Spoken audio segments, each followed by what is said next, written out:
Welcome to the Sunday Funday podcast. Your hangovers never sounded so good. I'm your host, Gil Patterson, and this is another beautiful day in Zamunda. I'm just kidding with you. It's another great day to get better because we're going to be talking about life. You, me, and the entire SFD crew here today with you. Another Sunday Funday podcast. Never sounded so good. Let's get to it. Welcome back, guys, to another wonderful Sunday Funday podcast. I'm your host, Gil Patterson, and today I'm thinking about three things. As spring becomes summer, we did an episode last year. I don't know if I ever released it or not. When Summer Ends was the name of the episode. And in the episode, we talked with one of our friends who was moving over to Europe. And he talked about relationship and about a young girl that he had met. And, obviously the relationship, as Big Unk says, didn't last. I mean, not hard to think that a relationship built on summer love sometimes is very difficult to last because why? It's summer love. Don't mean a thing. But the summer nights. Yes, summer nights don't last, but those memories do. The interactions last. The way we build ourselves up as men does last. But one thing that I had to tell somebody most recently is, and I stole this from my friend John. John, shout out to you for this one. But effectively, when your kids go off to school, you tell them several things. You want to tell them you get good grades, be a good student, blah, blah, blah, blah, blah. But as summer arrives, I'm reminded of these three things, or these four things really, that John says. Don't make life. Don't take life. Don't leave with it. Don't bring it. And it's normally, don't make life, don't take life, don't bring an STD, and don't leave with an STD. Why am I telling you all this now? Because it sounds very odd, right? Summer is approaching, and you're getting ready to live the best summer of your life. There's 75 summers, remember. 75. If you live expected men, you're going to have 75 years, maybe 77, but you got 75 years, 75 seasons and 75 summers. So that means countdown. Let's say most of you all who are probably watching this show are between the ages of 19 and 30. So if you knocked out, let's say you've knocked out 22 seasons. All right. So we've got season 22 coming up. You're going on season 23. This is the first season. You're going to be out and about in the world. You're going to be making that romance, right? You're going to really settle down with somebody, or you're going to meet somebody. But you've got to start remembering that you don't make life. You don't take life. You don't bring an STD and you don't leave with an STD. That's what I used to think. And that's really kind of like the model that you use on a college campus. You don't make life, you don't take life, and you don't use STD, right? Right? No, guys, that celebration ain't happening. You know why? Because when we make life or we take life, either way you look at it, you need to recognize that it's your body, right? Young men, your body. So do what's right by you, right? Something could feel really good. I mean, there's an old TLC song like, don't go chasing waterfalls, right? Don't go chasing waterfalls. Don't waterfalls. Ugh, the Baltimorean East Coaster in me gets all the time. Don't go chasing those waterfalls.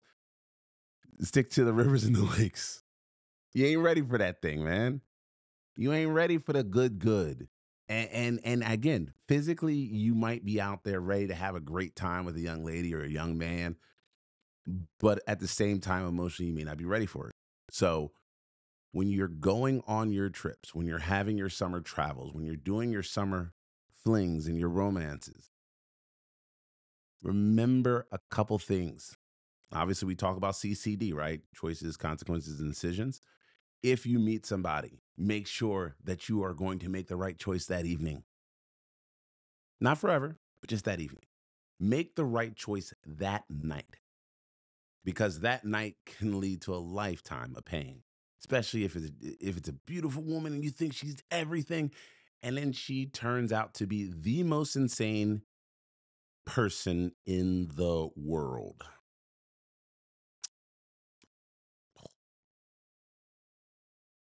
The world.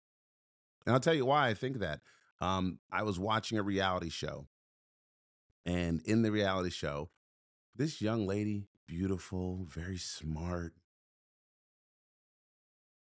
something wasn't right with her. And she shows up to these guys' house, and like they've only known each other for like a day, day and a half.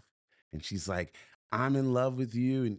And as I'm watching it, again, I don't watch a lot of reality TV. So the fact that I'm seeing this in the first place is just, it must have caught my eye. It's L- Love Undercover, something like that. Love Undercover. And the guy's like, oh man, what did I get myself into? But I think he likes crazy. I was watching. I think he's a soccer player. I think he likes crazy. But when you look at kind of the aesthetics of the whole situation, when you fall in love, man, just quickly like that, she was all over him, right? Many times we end up in those exact same scenarios, and I'll say this: I've ended up in them with some young ladies when I was younger. Um, I didn't handle it the right way. I will assure you of that. Um, I met her. She was a nice girl. She treated me well. She'd do anything I asked, and it was really fun. But she wasn't the right girl for me. She wasn't. And the fact that she would do anything for me. Come here. Anything. I'd do anything for your smile. Everything. Yes, she do anything. Yes, anything for me. That was a reference to a song from I Do Anything. It's from Oliver Twist. It's a movie that was, I think it was made in like the 60s, maybe 70s. I don't know. It's old. But yeah, I honestly believe that in those opportunities, in those moments in our lives, we might want to reflect and take a step back. Because again, a lot of these young women that you might encounter, as beautiful as they are, as gorgeous as the sun is on their face, as that light dims and you're sitting in a pool, a reflected pool, and you can see it just glistening off of her, and you're just imagining, I'm gonna butter her bread. I'm gonna make some fruit snacks out of that cake. You start to recognize this bitch is crazy, or you're crazy. I mean, because let's be honest, as men, we're not very well stable. I mean, we're not, and we make bad decisions when we're younger. So what I say, it's young men, this is your body. You have choices, consequences, and decisions, choices, consequences, and decisions. And in doing so, you have the responsibility, not only yourself, your family, your friends, your loved ones, anybody you know, you have a responsibility to do the right thing. And if the right thing simply means not being a tool and getting someone pregnant, then wrap it up. I'm serious, guys. Wrap it up. Like, run it down the pipe, put a rubber band around it, and go to town.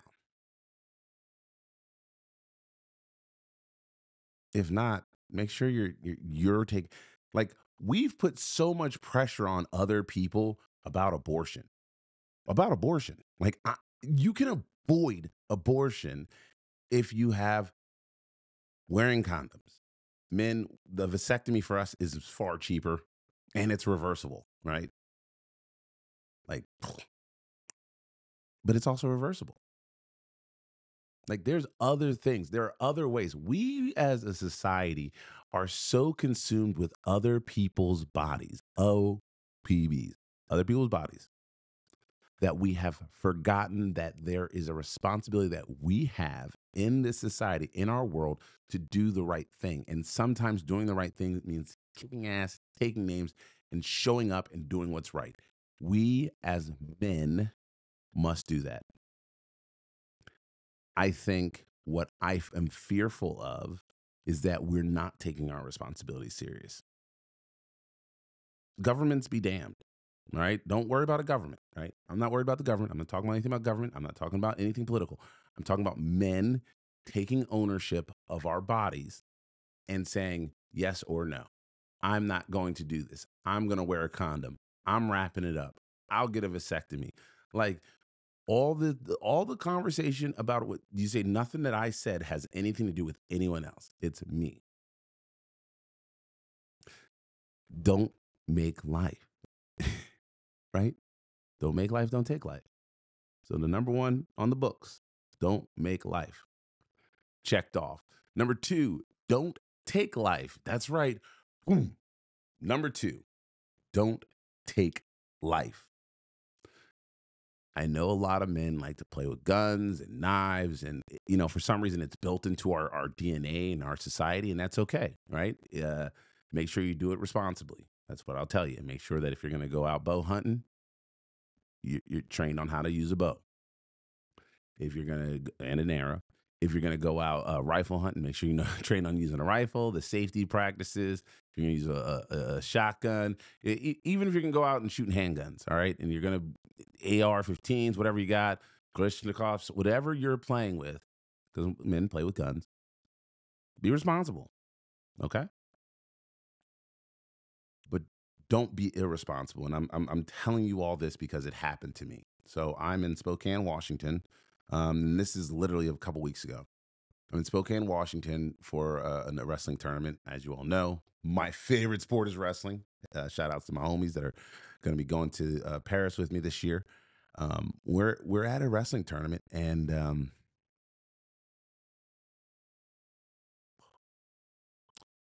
my buddy and I are coming back from what is the social. We're having dinner, and I drop him off at his car. He's like, "I'm parked over here in this park," and I go over there. And I see these guys and they're frantic and they're holding a baby and the baby's just kind of lifeless and dad's looking around and he's on the phone and everyone's calling. And I knew I shouldn't have done it, but I stopped. And when I stopped, I was like, "Hey, you guys okay?" And I look at the man and he goes, "My baby's been shot." And in his hands at the moment was a lifeless child, no older than 3 years old.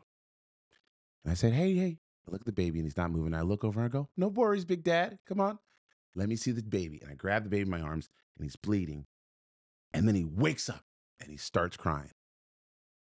But it's not a cry, it's a gurgle. He has been shot this part of his face through the back of his ear. So I went in here and out this way. And the baby's alive, and I'm holding the child in my hands. Like, "Hey, daddy, see, look, he's okay. He's okay. Just keep him calm. Keep him calm." But in my head, I'm going, "You stupid, you dumb, you decisive piece of, you are the worst type." That's what I've been thinking the entire time I'm holding this baby that is dying in my arms. And I will say this, shout out to the Spokane Police Department and EMTs and medical providers. As soon as they got wire over the radio, a child had been shot. There were 30 cops there. I ain't never seen police move that fast, ever. The baby gets shot, and and the originally the cop is like, "Lay the baby on its back," and I go, Sir, I don't think you want to do that." He goes, we know what we're doing here." And I said, I said, "Officer, the child's been shot. He's gurgling. You might want to lay him either upright or on his side so the fluid doesn't get in his lungs." And the cop, "Yeah, I think we'll do that." I'm like, "Okay, sounds like a good idea to me." Because in that moment, my pride does not matter. That baby did. Now, luckily, that child, um, he couldn't have gotten more lucky. The bullet went in the top of the cheek and went out the back of the ear. So it was here there. So it's an upward and outward trajectory. So he survived, but he's, the mouth, the tongue, the teeth are severely damaged. And because it went here, I'm sorry, here and here, so not in here, out there. And it leaves a large, the bullet hole is about that big. And what I realized in that moment, and that's the part about don't take life, seeing that child lifeless, even for a minute, because of shock, was bad.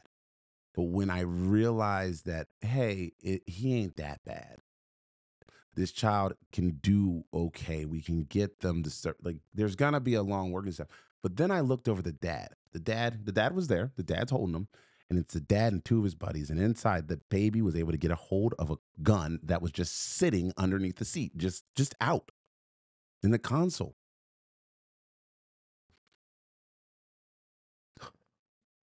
That child almost lost its life because a father was, number one, he wasn't attentive to his child. Number two, he was hanging out with people who would have a firearm unsecured around his child. And number three, the firearm is unsecured. Folks, again, I'm not saying one way or another about guns. Doesn't bother me that people have guns. I get it. I try to treat everybody with respect. I treat everybody like they got a gun. I treat everybody like they got a knife. But in this instance right here, this is a child gaining access to a gun and shooting himself in the face, and the father is with people. It's in a car. This isn't someone's house, right? This isn't like stuffed underneath the seat of your house and you're watching TV. This is a car. It is unsecured. What if that thing goes off? What if you hit a bump and that thing goes? I'm just saying this thing is not secured in any way, shape, or form. Listen, if you are a father and you are hanging out with people who would have this type of gun unsecured in their car with your child, don't let your kid get in the car with them. Don't. Like, dads, we all know, like, you don't keep the live round in the chamber unless you know you getting ready to go at it. But this baby got shot in the face by a 23 and got something small. And now we're looking at a potential life-changing moment for this child forever. Speech, tongue, mouth, gums, hearing loss. You don't know. And it's because you're hanging out with people. So don't make life, right? Well, if you made a life, don't take that life. Do not take that child's life away who is already on this planet and was like riding a scooter and calling you daddy and he's crying for you. Dads, do not let yourself be victims of losing your child because one of your friends is a dumbass. Full stop. Dads, be good to yourself, be good to your kids. So listen here, this summer, our summer is saying this: don't make life. Number two, don't take life. Number three, don't leave with an STD and don't come home with an STD. Look, number 3 and 4 are relatively simple in my world. Wrap it up, because STDs, although most are curable, hepatitis C is a very expensive, long process. Hep A, there's another one out there. They're asking men to get a vaccine because we can pass on cervical cancer to women from it. Like, there are just so many things. There's vaccines, there's drugs, there's medications, there's PrEP. There's so many things we can avoid global pandemics if we start taking care of ourselves. I believe that men have the ultimate responsibility. And I'm being very, very real with you all. We as men have the ultimate responsibilities to monitor and manage ourselves and our communities. We are not here for other people's enjoyment. We are not spectators in our own world. We are men dedicated to ourselves. That is improving ourselves, and that is making sure that we continue to go forward in our aspirations. Don't make life. Don't take life. Don't come with an STD. Don't leave with an STD. Summer is here. It is upon us. Spring has gone. For those of you who are graduating, I applaud you. I applaud all those who are graduating this year. We applaud the graduates, the class of 2024 across the United States. Congratulations to all the graduates. Congratulations to my friends who have also graduated law school this year. People have gone on to get their masters and their doctorates. You are doing good work. Congratulations on your success and your hard work. For those of you who are thinking about your next journey, remember, not everybody is meant for college. There are trade schools and there are military opportunities. Make sure you go check those out. And to those of you who are wondering what is next for me, breathe, drink water, cut grass, love the sun, and remember, you are worthy of love. My name is Akil Patterson. This has been the Sunday Funday podcast. Your hangovers never sound so good. Join me next week for another episode where I'll cover some topic. And guys, get ready. I'll be launching the new Breaking Barriers podcast. Oh man, I'm so excited about this one. The Breaking Barriers podcast. And it is going to be fire. It is going to involve Olympians, sports, and obviously money. My name is Akil Patterson. Have a great day and an even better tomorrow. Deuces.